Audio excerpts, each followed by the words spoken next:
Assassin's Creed has already had a hard enough time, and it's gonna get a little bit worse. The other part of today's video after the Assassin's Creed conversation is we're going to cover what's going on with Monty Python and the Holy Grail Secret Lair Volume 1 and 2. A few surprises, everyone.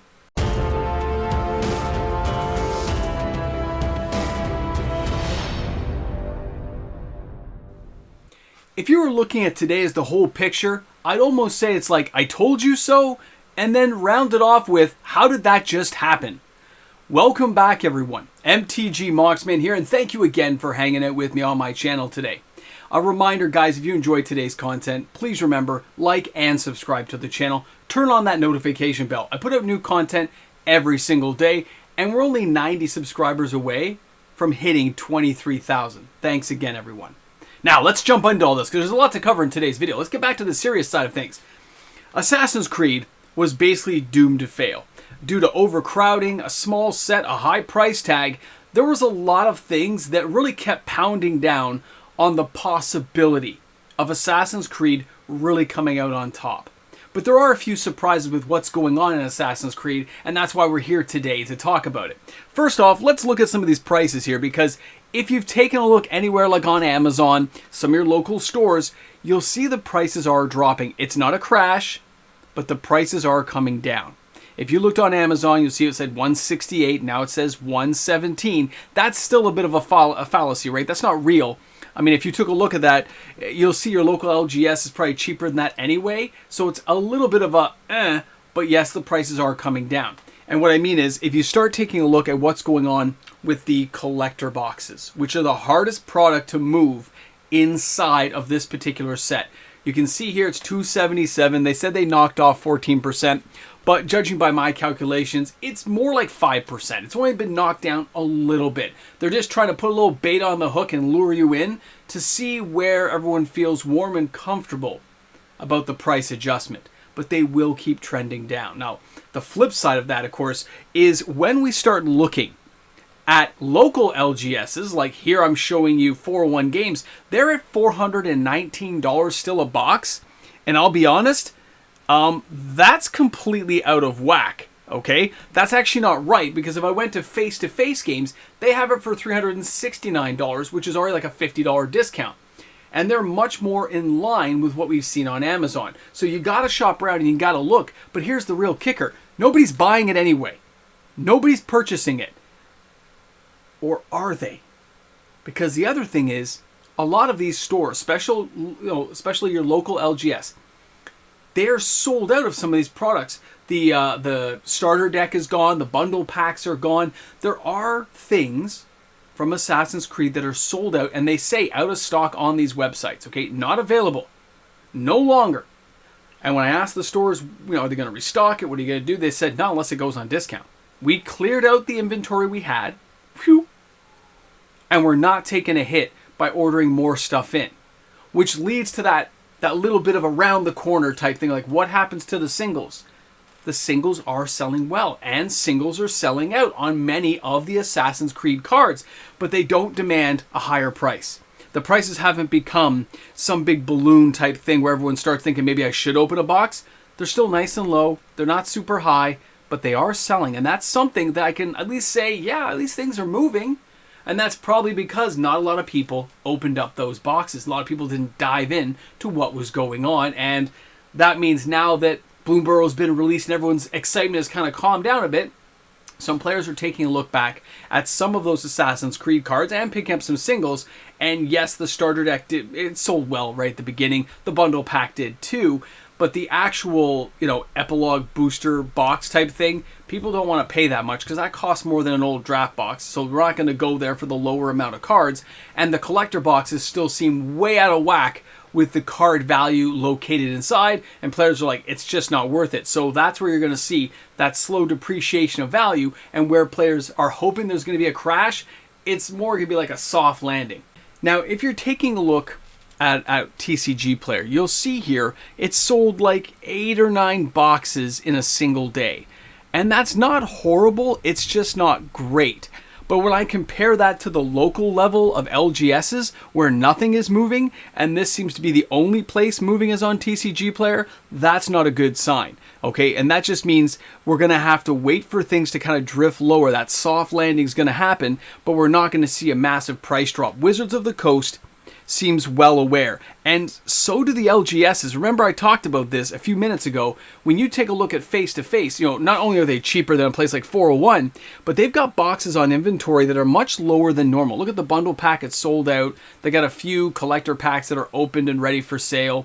They got a few packs, a few of the boxes there, but only 4 in stock, and 11 of the collector box. That's just not a massive amount of inventory for a large LGS to have on hand.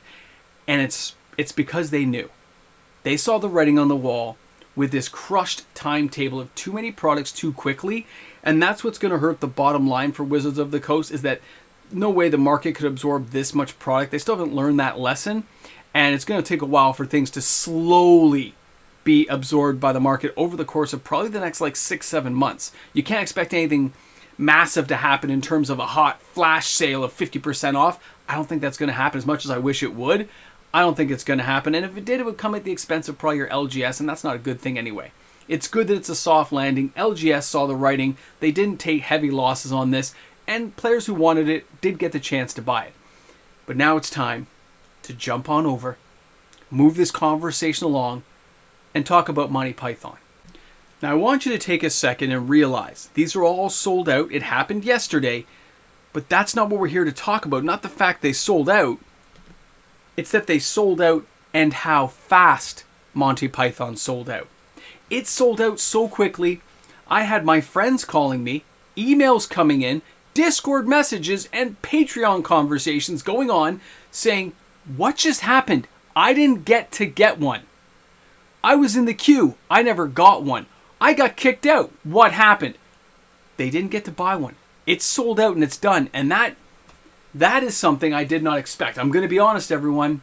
With the cards they involved inside the set, I now have a better understanding that you can never judge a book by its cover.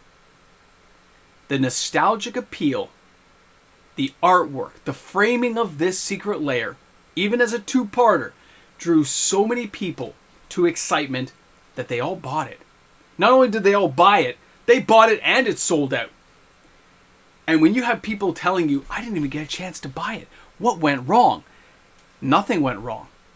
Wizards had a limited amount. They put it up. And now they're going to wonder, did we just miss out on something? Because this all sold out. Now, there's lots of products that have not sold out in the past, but this is just one of those pieces of IP that players seem to have been drawn to. Even though the cards weren't overly powerful, actually, in my eyes, they were very underpowered for what was going on. People still wanted it, and they wanted it now. And understanding that for the future is really going to give Wizards of the Coast a bird's eye view into how nostalgic appeal can be used in IPs that are older to bring in a whole bunch of money. Think about all the old IPs out there, going all the way back to the 70s and 80s, and what ones they'll be able to license cheap that will still draw players in. Think about the movie like Ready Player One and all those little tiny cameo appeal moments where you may have recognized something like, Krull with the glaive thing they throw. Imagine doing a Krull thing. You can go ahead and say, "Hey, do you remember 80s toys that they have the rights to or that they could borrow or license?" They've got so many options open to them with the age group that was buying these products, and that tells you they're going to be looking ahead, and it's going to be just awesome for the people who are looking forward to this type of secret lair.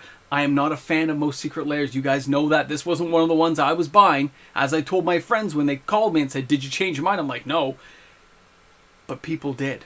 People were drawn in, and I'm so surprised. I'm kind of like in shock. I should almost make that the screenshot, because I don't know what to tell you. It's sold. It's done.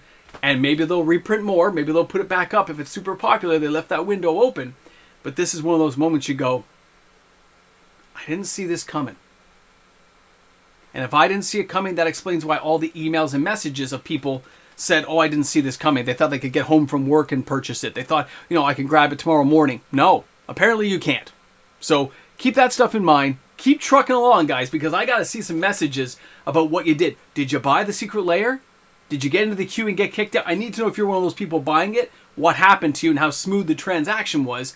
And of course, Assassin's Creed, let me know what you guys think about what's going on with the slowly discounting prices. Guys, thanks a lot for hanging out here. Thanks for being with me on the channel today. And of course, I will see you guys tomorrow with another video. Have an awesome one. Shop smart, shop S-Mart. Hey guys, a big shout out and thank you to the fantastic patrons of the channel. A reminder that because of these patrons, because of the people supporting this channel, daily uploaded content is made possible. And without them, it just wouldn't be happening. So thanks again to each and every one of you guys out there who support this channel. Whether you're my YouTube membership members or my patrons, you guys are part of it as well as all my viewers. Thanks again, guys. We'll see you tomorrow. Have a great one.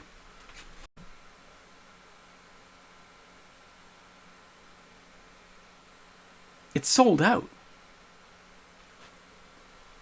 It's gone. Will they make more cards? What comes next? You know those moments where you're truly surprised and you had no idea that this was coming? It's like when you stumbled into the Ramble Jamble for the first time. And you said, what's going on after the credits? He puts a whole section in there. Well, I didn't expect this. Are they going to give us King Arthur? Are we going to have some rabbit stew? Like, what's coming next, man? I got to know. Ramble! And the Jamble. I'll see you guys tomorrow.